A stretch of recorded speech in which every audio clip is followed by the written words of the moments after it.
Hey, how's it going? It's a day. I don't have a good answer for that one. I had one note that I added to the notes, and it's just new injury as of today. Oh, what'd you do?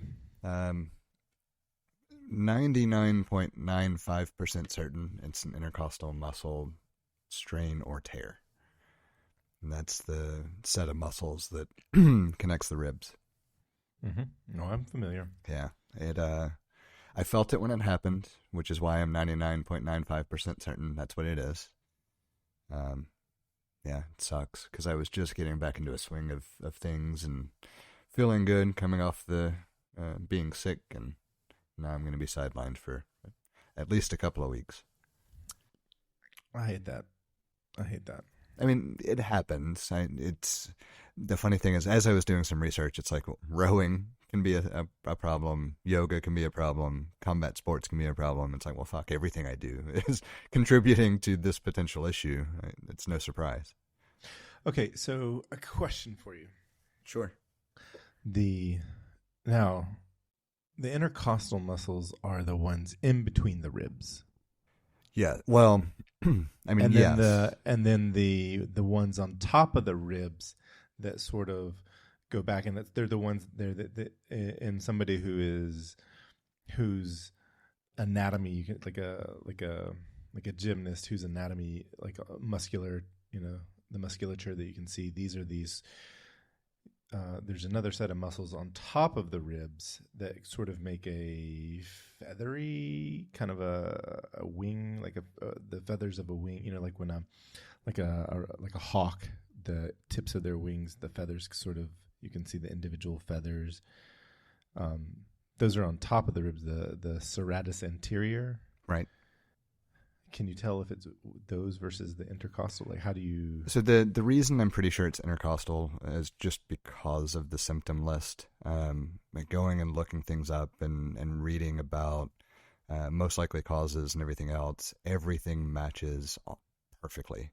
I felt it when I was doing almost a crunch kind of motion. I was kind of sitting up and twisting at the same time.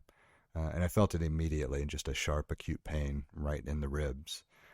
There was no contact, so I'm not concerned about it being a fractured rib, which pretty much means it has to be the intercostal. Technically, you could make the case that it still could theoretically be a fractured rib, which is why it's 99.95 instead of 100%.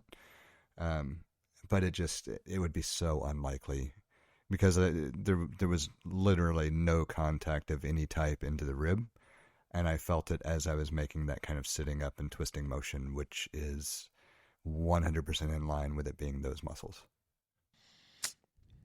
I suppose it doesn't really matter. It's got you out for a little bit, and that's unfortunate. And the thing you can do for that kind of soft tissue injury is take it easy. Yep. Yeah, I told Emily I'm not sure if I would even just go for walks. Like I know that that's not theoretically going to make it worse, but at the same time, rest is rest. You're using core muscles when you walk as well. Assume there's some triggering effect of the intercostals walking since it's supporting the upper body. Well, you're breathing. I mean, I think the intercostal they are affected by breathing. They are. They're part of the muscles that help expand and contract the lungs. So I was reading because there are three sets of intercostals. You have the external, the inner, and the innermost. And so the most likely culprit would be the external being strained or torn from the rib, basically. Mm. It has been an uncomfortable day. So it happened right at the end of today's class. I had a great class yesterday and today, and then I go and have this happen, which is kind of indicative of how everything goes in this sport, it seems. And so right at the end, I felt it exactly when it happened. It's like, oh, I know what this means. And then over the course of the day, I refused to immediately take painkillers because I wanted to get a feel for, was it really the muscle or was there something else going on? So I didn't take any kind of over-the-counter painkiller until about 7:30, when it got to a point where it was, yeah, okay, I know this is pretty much what it is, and I need to take something or it's going to be a really bad night. Yeah, well, and so that's kind of where I am. Like at this point, it's now starting to be more manageable. The painkillers have taken effect. It's not comfortable, but it's not like it was. And so yeah, I would say at this point, if I were a doctor, I would diagnose myself 100% with an intercostal strain, maybe a tear, but I'm not a doctor, so I can't do that. well, I think the only way a doctor would be able to properly, and this is also a non-doctor speaking, so, but I would expect that the way that they would, if they wanted to truly determine, it would require like maybe an MRI or some sort of imaging. Yeah, if you wanted to be absolutely certain, yes. I read up on both how it would be diagnosed and the differential diagnosis, just so I can understand kind of the thought process. And basically, it's diagnosed exactly the same way I just explained, as far as taking into account, activity, history, everything else. They would do X-rays to confirm there's not a fracture to the rib, because it would be an X-ray with, I forget the phrasing. There was a specific thing where it had like rib imaging, basically. So that would confirm a lack of a fracture, and then it's basically assumed 100% it's the intercostals. So I figure without an X-ray machine, 99.95%, it's pretty good. It does hurt to laugh a little bit, though. I got to be careful about that. That's no bueno. It hurts worse to cough, and I'm still coughing occasionally from the pneumonia. So it's going to be, it is what it is. The interesting thing, so I competed in a tournament way earlier than I should have in my journey through this sport, and I thought maybe I had cracked a rib.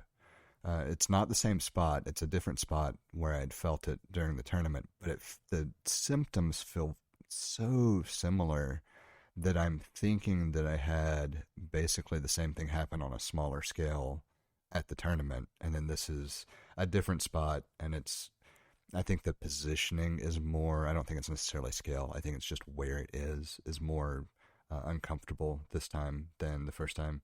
But it would make so much sense if it was just a separate, similar issue, especially given the other general activities that I engage in. I think that's it for my sob story. I was thinking, I was like, you keep playing the sports you're playing, this is gonna keep happening. Yeah, but it's it's like this is what you do, this is what you enjoy.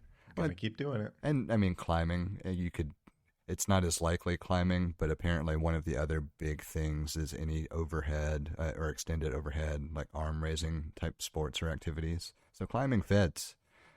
It's definitely an option there too, especially if you think about explosive motion or explosive movement, yanking up with the arms, because that's completely one of the things that it talks about. Twisting while weightlifting, it's apparently a very common thing that I just didn't realize was as common as it is. Well, that's like when I injured my finger with, I'm pretty confident that it was like a, pulley injury. I'm not sure which one. I had guesses. But I didn't even know those ligaments existed until I injured them. And then, as soon as you start talking about injuring them, like everyone at the climbing gym is like, oh yeah.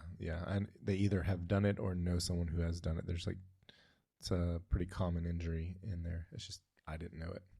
Yeah, just because it's common doesn't mean everyone is aware. The other rib injury that appears to be extremely common within the jiu-jitsu world anyway is I don't remember what it's called, but it's basically when the floating rib gets torn away from the muscle. That one, and I know this is not that, because that requires some level of impact for that to happen. So at least I know it's not that particular issue, but I know at least 2 people who have talked about that in my small circle. It's like, yeah, okay, this sport produces many opportunities for injury, and so at this age, maybe I make some strategic choices on how I go about training. Because I'm not training to compete necessarily. I have competed and I want to compete again, but that's not my focus for training. So maybe I don't train like a competitor, and maybe I train more like an older male trying to take care of their body at the same time. Yes. Because the less injury you have, the more training you can do, or injury takes away your ability to train. So yeah, I think I don't especially know since how you want to phrase it, but yeah, I mean I agree with you. I follow. And since this is a potentially multi-week thing, I think what I'm probably going to do is use the opportunity to maybe still go to classes and just film and stock up on B-roll footage. yeah. At least I could be productive with it. And that also gives me a little bit of continued exposure to mentally think about the movements and everything else, and not completely lose the progress that I've made coming back. Because it's funny, even just the few weeks that I was out with pneumonia, that first couple of weeks back, I felt like I had dropped 3 or 4 months off of where I had been, like progress-wise. Yeah. And just from not being around it consistently. And so I figure, if nothing else, if I can use the opportunity to shoot some B-roll, which I know I can do just because the gym owners already said, look, just record anytime you want, then, yeah, it gives me footage that I can use for other things. But on top of that, I still at least get to think through the movements. And at this point, yes, it comes back pretty quick once you get back to training, kind of like everything else. As long as you don't take too long out, the things kind of come back to you. But hopefully that'll keep it from slipping, feeling like it even slips even further back by the time I do get to re-engage. Does mean I probably will be getting out of the yard work I had planned for this weekend, though. So all that out of the way, I didn't come up with a topic for tonight. I was too focused on milking my rib. Or milking probably isn't the best term, but nursing. Yeah, that's what I was trying to get to. Nursing. That I can see how you got to milking from nursing, because yeah, nursing is. I guess I have a life update as well, as far as like I've talked about it, I think, every show since I started taking my drugs. The last injection I got was a dose change. So I went up. So the first 4 doses, first 4 doses were at 2.5 milligrams per dose, and now I'm at 5 milligrams. I weighed myself this morning, and I've lost. Sometimes I feel like my scale kind of messes up, and it was showing like I'd lost like 21 pounds. So I kept moving it, and the most I could get it to weigh me was that I'd lost 17 pounds from before taking this, which I'd weighed myself right before. Well, I had to when I went to the doctor those 2 times, and now I've also can tighten my belt a notch tighter, so my clothes are starting to become a little more comfortable. So. Nice. That's been pretty good. This week, like this past weekend, I started feeling some of the side effects. They are the least severe that they've been, and I'm not sure if I brought it on, or it's possible that I brought it on with some of the food that I ate leading up to the weekend. But I've just been careful, trying to be more. It's not been too bad. It wasn't bad like the first time I started having side effects. I didn't feel like I had food poisoning. It just, I'd wake up a little earlier to use the restroom, but it wasn't too bad. And so I think that I'm back on track. And so I think when the next time I do a dose change, I need to be a little extra careful with what I'm eating, or just kind of expect, dose change is going to result in some symptoms, but they're somewhat mitigated by various over-the-counter medicines that you can take for the issues that are occurring. I did a little bit of reading, real high level, not any kind of deep dive at all. But one of the things that I caught was that uh, side effects tend to be most common upon initially starting, dose changes, and there was one other thing that I think it was related to just general susceptibility to gastrointestinal distress. Um, but it to me, it makes perfect sense that there's a learning curve, and um, you kind of figure out what works best for your body, and then kind of manage it going forward. At this point, I'm going to conduct experiments on myself.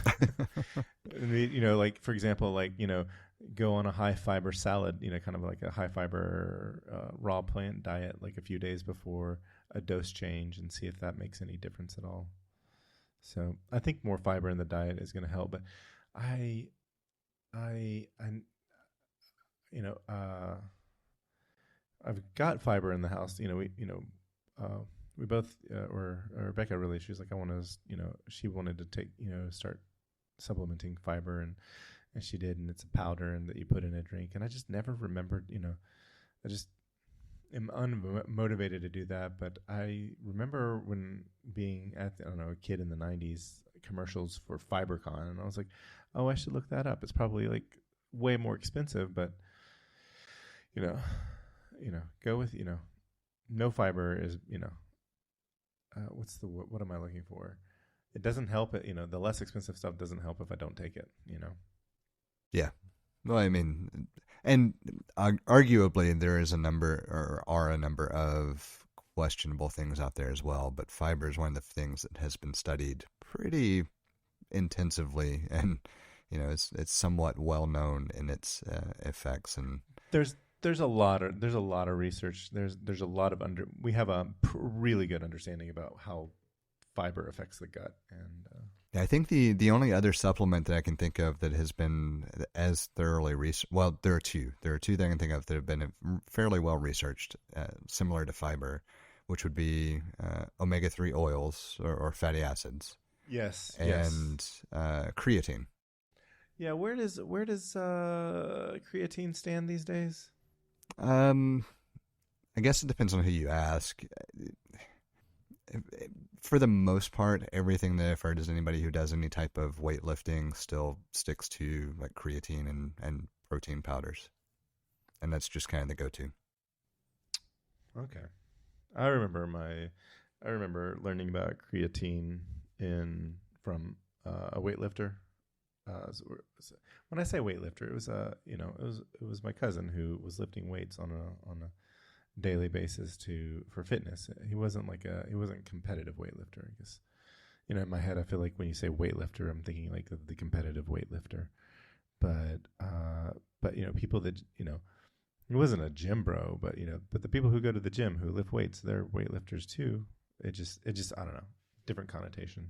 Yeah, I actually had a conversation with somebody at the gym the other day about creatine because they were taking something else. I don't remember what it was now, but it was something relatively new designed to help promote recovery post relatively intense physical exertion, which makes sense, right? But we were talking about supplements in general, and he made a comment that his body doesn't metabolize creatine in a way that's efficient for it to be an effective supplement for him. And I thought that was interesting that, over time, anybody could kind of figure out what works and doesn't work for them. I've never had an issue with creatine, but I remember when I was first introduced to it, there was, for whatever reason, there was a cycle on, cycle off mentality with it as well. And I think it was related to the potential risk for liver or kidney damage with prolonged long-term use that wasn't proven. It was just a concern at the time that it was introduced to me, kind of thing. And even then, when I do decide to take creatine, I take it for a relatively short time frame, and then I cycle off just because it's in the back of my mind. That's what I'm supposed to do. There's no scientific basis for it. Gotcha. I've never taken it. I never got in. Yeah, into that. I'm not big into it. I tend to take it occasionally to see if it makes a difference in my normal activities, and then every single time I do it, I don't really notice a difference, and so I quit. So the whole cycle on, cycle off thing may just be a byproduct of the fact that I don't notice any reason to continue. Like I'll take it or have it for 2 to 3 months, and then it's like, yeah, it's not doing anything, and then quit for 2 to 3 years. I don't really know if that counts as cycle on, cycle off at that point. I guess it's just one of those things that, it's kind of like everything else. As you age, you kind of wonder, is this going to help me? And like at this point, the only thing I take consistently are a multivitamin and fish oil. And the multivitamin is questionable. The only reason I do it is because I don't always eat a diverse diet or a diverse range of foods. And so I know the multivitamin should help pick up the slack on those weeks where it's meat heavy or whatever. I just feel like that helps round things out. And all it really does is make piss neon yellow because of the insane amounts of vitamin B. Yeah. It's... Yeah. It is what it is, but I don't see a negative taking a multivitamin, and I don't necessarily see a positive. It's just a lack of a negative that kind of drives continued use. When you take your multivitamin, when do you take it? With whatever first meal of the day that I have. So if I have breakfast, I take it with breakfast. If I push that to brunch, I take it with brunch. Occasionally, I won't eat until lunchtime. I try not to push it that long, but either way, first meal of the day. Oh, interesting. I've heard. Depending, it depends on what vitamins are in the multivitamin. But like if they're fat soluble vitamins, I've heard that taking it with the heaviest meal of the day or the meal that you have the most fat with is the most beneficial because of the water soluble, water soluble vitamins, you can just take as many as you can never have too much of that because whatever your body doesn't need, it flushes out, hence the neon green pea or neon yellow pea, the Mountain Dew pea. Right. And, but like vitamin, I know vitamin E is one where it's like the absorption rate is most beneficial, like with a meal that like a heavier meal because it's a fat soluble vitamin. It's funny. I remember hearing that. In my mind, the only real reason I take the multivitamin I do is for immune support, more so than anything else. The one I take is by Optimum Nutrition, and it's a standard multivitamin, but it includes some blend of stuff that's supposed to help boost immune response, which obviously is a marketing point since COVID. But at the same time, I have no data to say that it doesn't help. Since I've been taking them, I've really only gotten truly sick once that was not COVID. And my recovery time, if you think about flu and then pneumonia and then back to standard physical activity in a 3-week span, that's pretty decent. Maybe it helped recovery. I don't know. It certainly didn't hurt it. Right. That's the thing. It's not going to hurt it. Yeah. And so I think at this point, I take it more for that false sense of maybe it helps than anything else. The fish oil, on the other hand, I specifically take for its studied benefits. I was also going to say that I think that anything I said about taking a vitamin, like with the heaviest meal, is also trumped by whatever the manufacturer says because, like if you have, thinking about it, if the manufacturer says like, oh, you should take this at the first meal of the day, that's because they formulated it to do something differently than, generally how vitamins work. So, yeah, I think all of the ones that I've ever taken have always just said take with food. See, and at that point, it just may not matter at all. It just may, the thing about drugs is that they are developed in such a way. I think something like, oh, just take with food, then it means that it was probably manufactured in such a way that maybe the fat soluble vitamins stick around a long time, or they know that whatever, there's enough fat in whatever in your diet, regardless of what you're eating, people typically eat, that it's going to be effective. So there's a whole slew of things that are where I think I would I would I would lump these guys into the pharmaceutical industry. Oh yeah, for sure. I mean it's all intertwined. Even if it's not officially pharmaceuticals, it's still real similar. Yeah.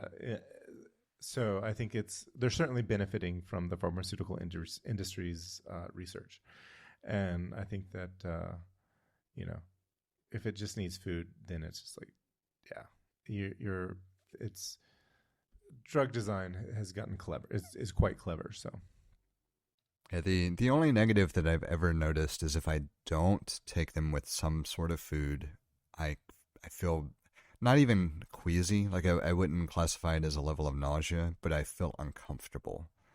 Yeah. I know that folks that take iron, that can cause some discomfort. Yeah.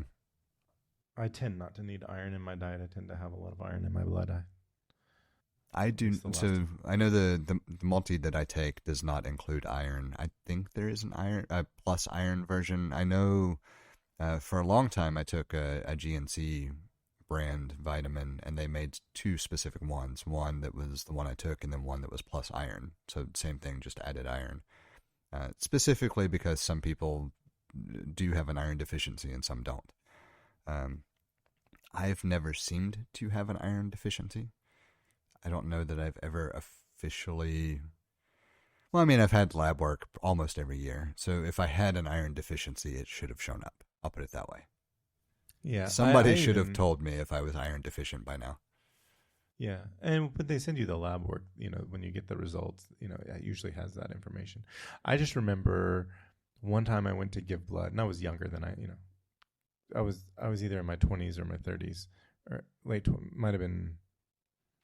Oldest I was is late third or mid third or somewhere in that decade, early 30s. I meant early 30s, and I said all the wrong prefixes. Sometime before 40.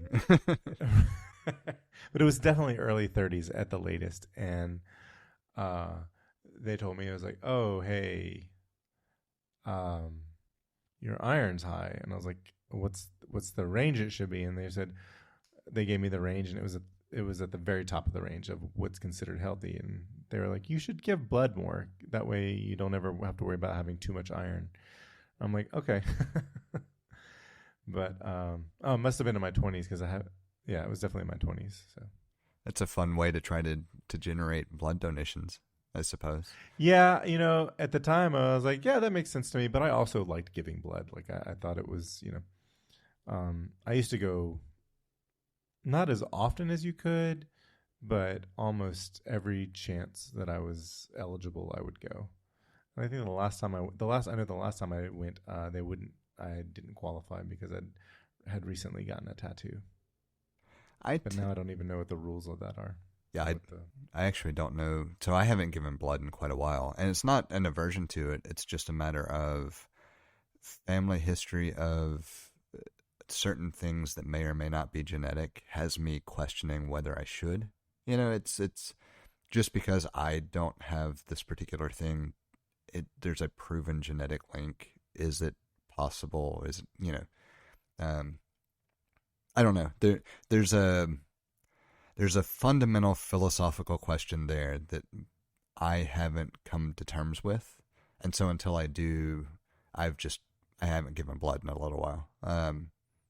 And probably not as long as I actually think, now that I think about it. But even then, I guess it's one of those things where there's a question mark, and I don't know that I am comfortable with the idea until I do more research. I don't know, maybe I'm overthinking the idea of giving blood in the first place, but it's something that came to mind later in life as a result of family history of different medical conditions, that it's like, I don't know that this is necessarily as beneficial as people might think. And so I want to understand risks of any level of potential transmission and all there better, even if it's not something that I technically carry, you know? Yeah, yeah. There are times when I do think I overthink it, and then there are times where my overthinking seems to be justified, and I don't know which one of those this is yet. Did you that made me think of there's a season of American Horror Story, and I'll try to describe this without giving too many spoilers, because like it was I think it was, I can't remember if it is the 10th or the 11th season, but it's the season where it's based in New York City in the early 80s, and I guess there are I don't know your interest in this. There are potential spoilers here, but so I am perfectly fine with spoilers here. I have not watched, for the most part, American Horror Story. Like I've seen episodes here and there, but it's not something that I am likely to catch anytime soon, and I will still be pleasantly surprised even if it is a spoiler that I knew at one point in the past, kind of thing. This is a spoiler, kind of like hey, the at the end, in the movie in Titanic, the ship sinks. It's that kind of spoiler. Yeah, I mean, that's still... So my general... I guess my general rule on spoilers, if it's more than a couple of years old, I've probably seen it and just kind of filed it away and haven't paid attention. And at that point, if I were concerned about spoilers, I should have done something about it. So, that's just kind of the way I've always approached it. And so even if it is something that is spoiled, if it's not something I'm actively trying to avoid spoilers for, there's a pretty good chance I'm going to forget it by the time I watch it anyway. And even if not, it's the kind of thing that it's not going to alter my enjoyment of the medium, because it's not something I am actively trying to avoid. Like I said, if you've lived and you know that there's history and you heard something, it's kind of like, who didn't know that I know that there were some people that did not know that the Titanic sank. I remember hearing, anecdotally story, never anyone I knew that was involved in this, but, you just hear, it could totally be made up, but it's also believable that there were some teenage kids that went to go see Titanic and had no idea that the ship sank. Yeah, I'm sure that happened. Like it, right? It's like I've become so jaded and pessimistic yeah. You've seen people on the street, like Jay Leno had the jaywalking. That was like the first iteration of it that I can remember. But you see where people go and they ask you like the simplest of questions, and it's like people don't know, and that's okay. But it's when I just remember the story I heard, which again, nobody I know was involved. Nobody I know, not even like a friend of a friend or even a friend of a friend of a friend, just heard somewhere, standing in line to get tickets to see Titanic, and somebody says something about the ship sinking, and then like these, it was always portrayed as younger teenage girls that were like, well, you just ruined the movie for us. I'm like, I feel it was a bit pejorative to, I don't know, but it's not unbelievable to think that. I'll say this. I did know it's a college age woman and her college age friends planned to go to Myrtle Beach, South Carolina from Bristol, Tennessee, and didn't realize they weren't going the right way until they saw a sign that said Washington, D.C., 90 miles away. So, yeah, I mean, in any country with the population density that we have, you can find someone that is an example of... I think if you have a group of more than 1,000 people, you're going to find someone who didn't know something that we thought everyone should know, or everyone did know. That's why I was trying to figure out a way to phrase. Yeah. Because it's like, I don't want to make it sound it's negative, because it's not always negative. Sometimes it's literally, it's just, they happened to grow up in a region where they weren't exposed to this thing. And that is right. 100% plausible. You just look at today's efforts to ban books and everything else, and it's like, I don't understand how people grow up in this area even knowing what taxes are, much less, what anything else would be.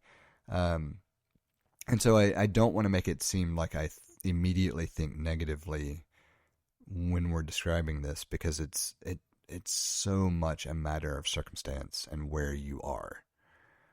So I will say, maybe if you were, what I maybe for the Gen Z folks, maybe they didn't have quite as much exposure to this, just simply because of how recent this was, but also how far removed they are from it. Kind of like when you and I were in school, I don't know. Do you ever remember getting to the Vietnam War? Oh, yes. So I don't remember ever getting to the Vietnam War, because it was like we did all the older stuff and it was just so recent. It was at the end of the year and we always ran out of time or whatever. So I just, the Vietnam War was very... And it was, just to clarify, when I know it has changed since then, but when I was in school, it was the Vietnam conflict. And it was very similar to the Korean conflict in that it was not acknowledged as a war until much later.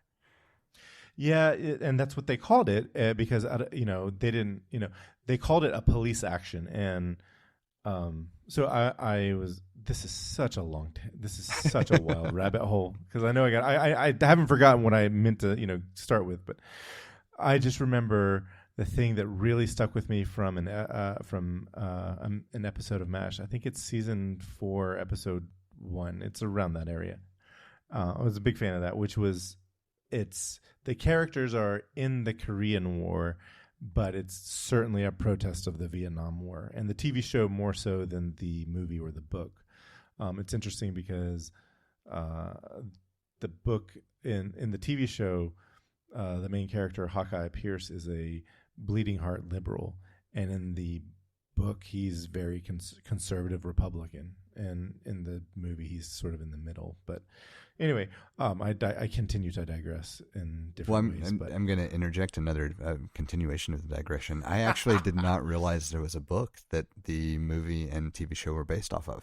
Yes, I knew the movie and the TV show. I am now going to have to do some research on the book. I believe the TV show was wildly more popular than the movie or the book. I think the movie was popular too, but I think, when people talk about MASH, they think of the TV show. It ran for 11 seasons. Yeah, the show is by far my preferred variant, but I did watch the movie. I did enjoy the movie. I watched the movie. I didn't, it wasn't bad. It just was, it's not the show. Yeah. When I think of MASH, I definitely think of the show first, but I do acknowledge the movie very quickly thereafter, is all I was kind of getting at. I just didn't realize there was a book as well. Yeah, I think so. I think MASH, the series finale of MASH still holds the record for the most single viewership of a TV show.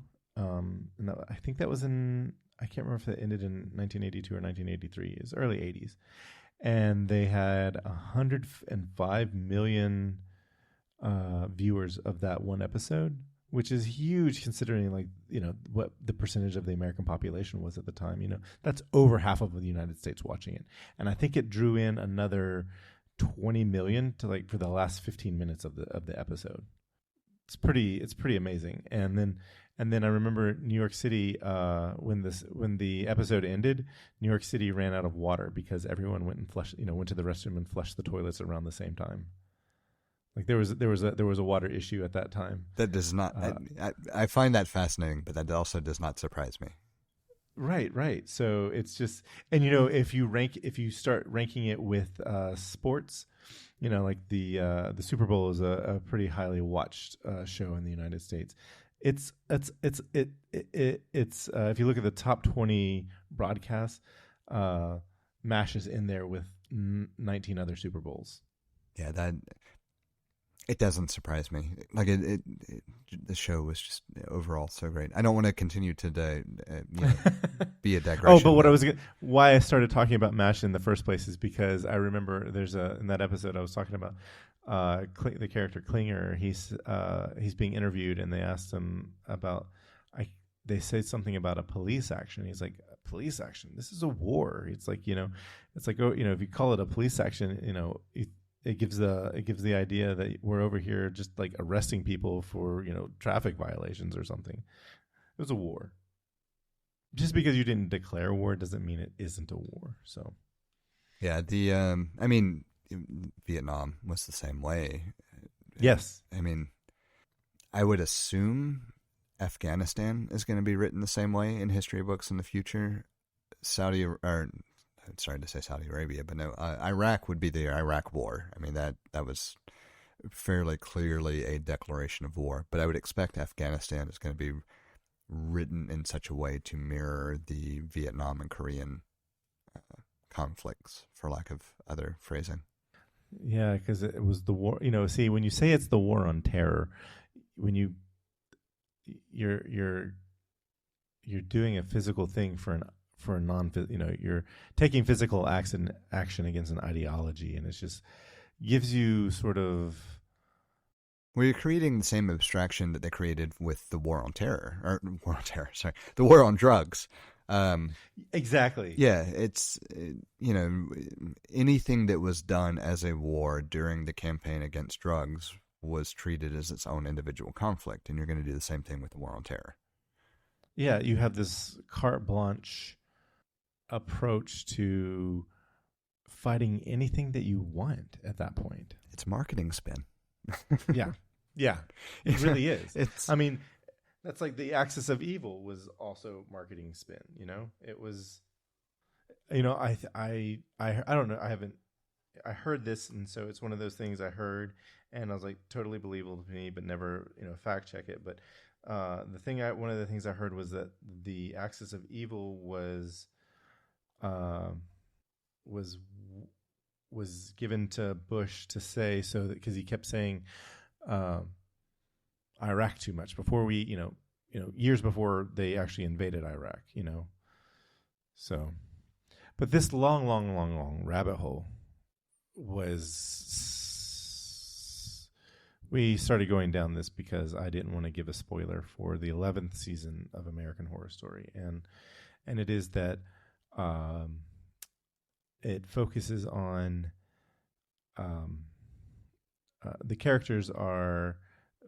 most of the characters are gay men who are dealing with the AIDS, the beginning of the AIDS epidemic, and so that's not really a spoiler if you know anything about history, or if you lived through the 80s. Right. It's not really a spoiler in that case. But what I did not know, and I guess this is a little bit of a spoiler, but they're in the first few episodes, they are there's a doctor who's doing research on Lyme disease, and what I did not know is that Lyme disease was discovered around the same time in the early 80s, and so it was a bit of a red herring. I vaguely remember that, actually, because I remember there being a lot of conversations about ticks carrying Lyme disease. Yes. That was not prevalent prior to, 81, 82. I'm sure it was later than that, but because I really wouldn't have been paying attention in 81 or 82 either. But, I do remember, that all of a sudden exploding onto the scene and being a thing. Yes. I vaguely remember that I was a bit young, but I learned more about it because I actually the university, the school I graduated from, was in the suburbs of New York, and that's where it was discovered. Like I remember seeing there's one of the roads I passed to get to school was Old Lyme Road, and I didn't, it was while I was there that I was reading about it, and I think maybe my genetics professor mentioned it, but it was identified and characterized in that area. So interesting. Yeah. I didn't realize. Yeah. So I didn't know where it was discovered either. But it was one of those. It's along the same vein of I didn't realize Stegosaurus was discovered in Colorado until I was. Oh, there. I didn't know that either. Yeah, when I was out there, I was today years went old. to Dinosaur Canyon, I think is what they call it. I remember what you were telling. I remember when you went and told me about it. And it's amazing the little things that you just don't pick up on until somebody emphasizes it. Like I would have thought, because of the prevalence and the way it was talked about, that Lyme disease was discovered in the Southeast. I did not realize it was in New York. Yeah, yeah, I didn't either until I moved there. But it was so heavily emphasized in the Southeast, and it does make sense because the Southeast has a huge problem with ticks. Um, I shouldn't say a huge problem with ticks, but they are extremely prevalent in the Southeast. And so I understand why the messaging would be so stringent in the Southeast. But in my mind, I immediately correlated how much I heard about it with discovery and not actually any level of research, beyond the fact. Yeah, so I don't remember at this point. I remember what I wanted to say, but I don't remember how we got here. But I'm watching this show, I'm watching this season, and I very much enjoy um, that show, and I've watched all the seasons except for the most current one because I don't want to wait I don't want to get to a certain episode and then have to wait for the episodes to come out week by week. So I'll wait for it all to be available in streaming. Even though I think I can watch them, I have access to watch everything that has been released, but I don't want to wait. But one of the things, so I'm watching this season, and it's like even though the characters haven't figured out what AIDS is, they don't know what it is. I'm sitting here watching it. I know the historical context of what's going on. I was like, I know that they all have AIDS, or various characters are contracting AIDS, just because it was an epidemic that affected gay men in metropolitan areas. It wasn't limited. Certainly wasn't limited to that. And Magic Johnson really sort of broke that. I think when he got AIDS, or became HIV positive rather, that helped break the stigma.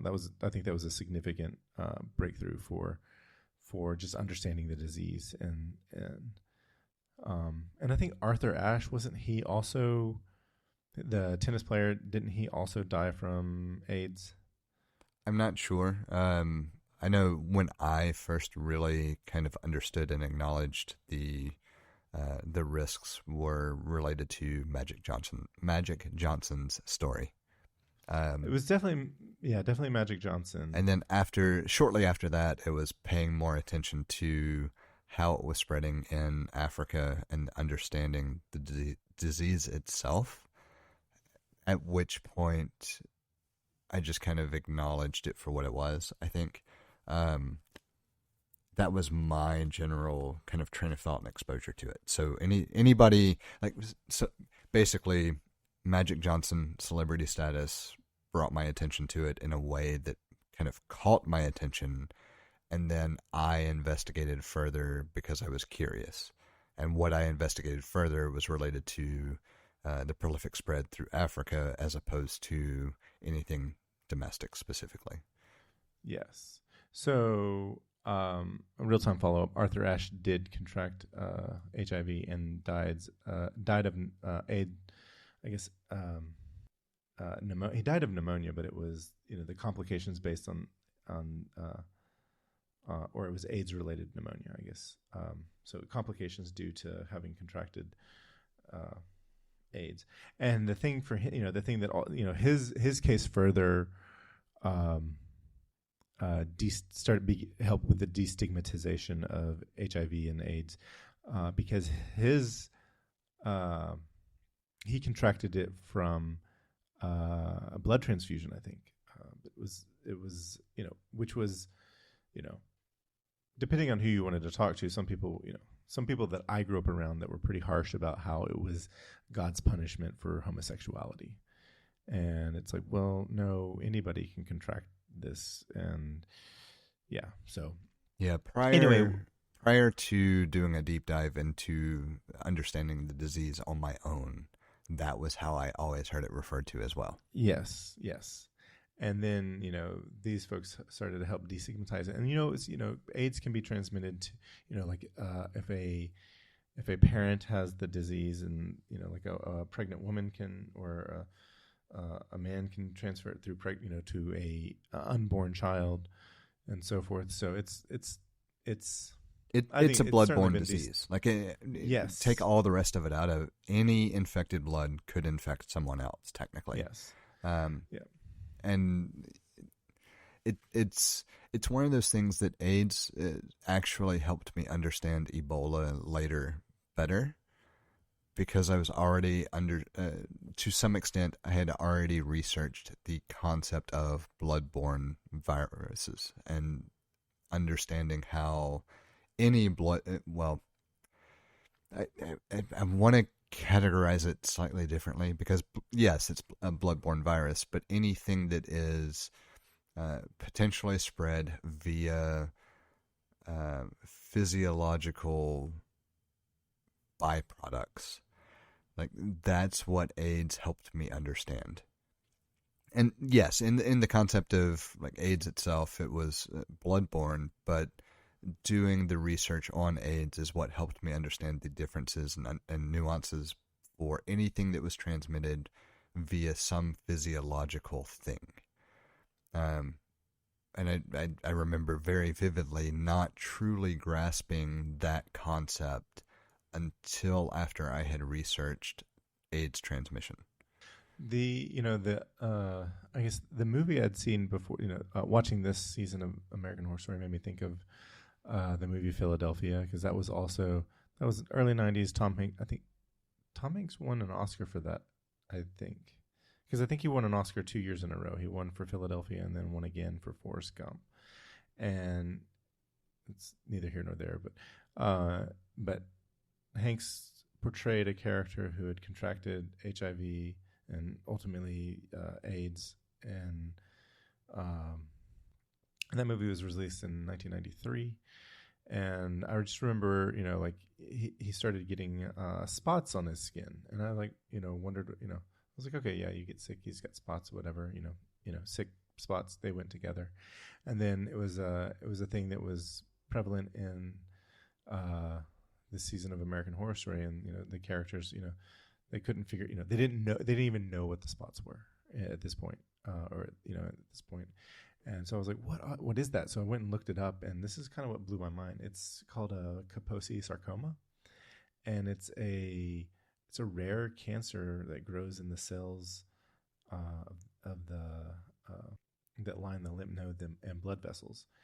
And when an HIV positive individual exhibits these, at that point it's considered full on AIDS, because I didn't realize this, but you have all sorts of cancer cells developing in your body all the time, and your immune system destroys them.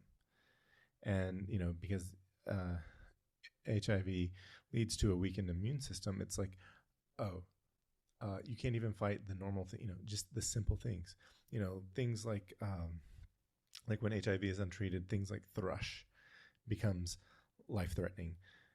Things that you might go to the doctor for, and he'll probably tell you to have some yogurt. They are now they will kill you. It's the HIV and the AIDS isn't what kills you. It's the things that you can no longer fight off that will kill you. And it just kind of even though it's been 40 years, it's been our whole lifetime practically, that still kind of blew my mind. We have a number of different ways set up for you to get in touch with us to provide feedback, ask questions, or just comment in about something we've discussed. You can hit us up on Twitter or Instagram at untitled_hosts, or shoot an email over to untitled.hosts@gmail.com. Or get in touch directly with Jesse at jthart.com, or get in touch with me, John, via telepathy. If you would like to support our work, or are interested in listening to our new after-show feed, head over to patreon.com/theUntitledPodcast and take a look at the options we have set up. Thank you for listening. We hope you've enjoyed the show. And we hope to connect with more of you as we continue this journey. That's a wrap.